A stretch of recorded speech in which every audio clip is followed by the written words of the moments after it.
Hi, this is Luke Arthod with PCT. This video will show how to view imagery in Snapshot. First, to view SATAMAP imagery, select the desired field or fields and click the S button in the bottom right corner. Select a imagery type and a date. Available dates are highlighted in either red, yellow, or green. These colors refer to the level of cloud interference in the image. Red indicates high cloud interference, and it is recommended to avoid these images.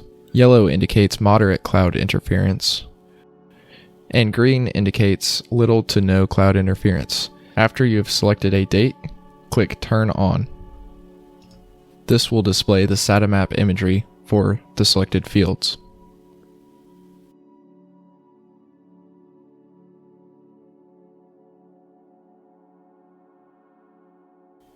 In order to view Sentinel imagery, only one field may be selected at a time.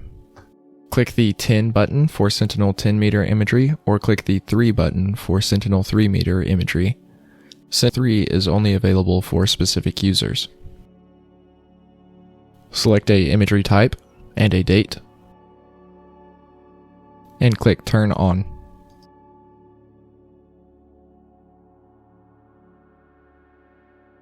A legend will appear in the upper right corner. This can be toggled on or off.